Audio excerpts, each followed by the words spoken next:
بنیادی خطبہ سے ہم لوگوں کو نوازیں. سر کے لیے زوردار تالیاں.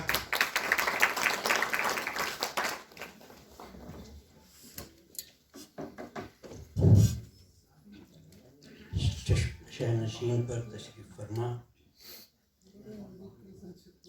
رخشندہ داروی صاحبہ، نعیمہ جعفری صاحبہ، محترم حقانی القاسمی صاحب، عزیز خالد مبشر صاحب، آج کے دولہا ہم سب کے پیارے ذاکر فیضی صاحب، سر آپ کی بھی خدمت میں اپنا نمن پیش کرتا ہوں. خواتین و حضرات،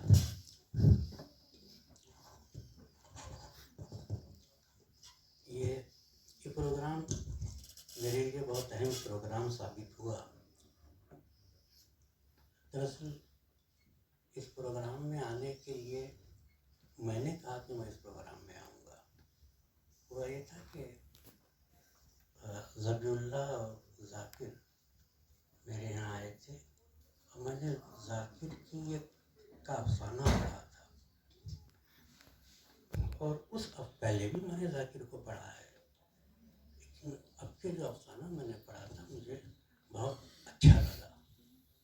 تو یہ آئے تھے اپنی کتاب دینے سے. میں نے کہا بھائی، اور ذبیح اللہ بتانے لگے کہ ہم اس پر ایک جلسہ کر رہے ہیں اس کتاب پر. تو میں نے کہا دیکھیے، میں اس کتاب پر آپ جو بھی جلسہ کریں گے اس میں شرکت کروں گا. یہ میری خواہش تھی. میں نے شرکت کے پاس بات کہی تھی، وہاں بیٹھنے کا مجھے لالچ نہیں تھا. انہوں نے فاؤنڈیشن میں مجھے اس لائق سمجھا، اس کے لیے میں شکرانہ ممنون ہوں اور شکریہ ادا کرتا ہوں کہ آپ نے مجھے یہ اعزاز بخشا. اس پروگرام کے دو حصے رہے. ایک حصہ تو وہ رہا جس میں ہمارے بہت ہی فکشن اور ادب کی دنیا کے معتبر کی شخصیتوں نے اس ناول پر اپنی باتیں رکھی، اور دوسرا حصہ جسے ڈائلاگ کا حصہ کہہ سکتے ہیں، مکالمہ تھا حاضرین اور افسانہ نگار کے مابین. دونوں حصے بہت اہم تھے. پہلے حصے سے تو ہم نے بھی استفادہ کیا، ایسے ایسے نکات پیش کیے گئے کیونکہ سنجیدگی سے لکھے ہوئے فن پارے کو سنجیدگی کے ساتھ پڑھا تھا ہمارے مقررین نے، اور ہر ایک مقرر کے پاس کچھ ایسی باتیں تھیں جو سیکھنے لائق تھیں. اور پھر دوسرا حصہ، ایک بات کا مجھے احساس ہوا اس دوسرے حصے میں، وہ یہ کہ فکشن کے تعلق سے ہماری نئی نسل اور ہم سب برخاست بہت سیریس ہے، اور اس میں دلچسپی کی نوعیت سطحی اور سرسری نہیں ہے. جیسے سوالات کیے گئے وہ سوالات عام نوعیت کے نہیں تھے. کچھ سوالات تو ایسے تھے کہ معلوم ہوتا تھا کہ کرداروں کا پوسٹ مارٹم ہو رہا ہے، اور وہ کچھ میرے لیے تکلیف دہ تھا. دیکھیے صاحب، ایک بات میں عرض کروں آپ کی خدمت میں بڑے ادب کے ساتھ، جسے ہم ٹوبا ٹیکسنگ کہتے ہیں، اگر ٹوبا ٹیکسنگ نہیں مرتا تو وہ زندہ کردار نہ کہلاتا. فکشن میں کردار کا زندہ رہنا یا اس کا مرنا یہ فکشن نگار نہیں طے کرتا. اس فن پارے کی اپنی ایک اندرونی باطنی قدرت نمو ہوتی ہے، وہ طے کرتی ہے کہ یہ پلاٹ کس طرح آگے بڑھے گا، کدھر کو مڑے گا اور کیا روپ اختیار کرے گا. فکشن نگار بات شروع کرتا ہے، اس کے ذہن میں ایک خاکہ ہوتا ہے، اس کے ذہن میں ایک فن پارے کا خاکہ ہوتا ہے، اور اس خاکے کے تعلق سے بہت سا مواد اس کے حواس میں زندہ ہوتا ہے، پایا جاتا ہے. اب اسے اس کی ذات کا باطن، جسے ہم سائیکک پرسنالٹی کہتے ہیں، تو وہ شخصیت ہے جس سے ہم سب آپس میں ملتے ملاتے. سائیکک پرسنالٹی ہے جس سے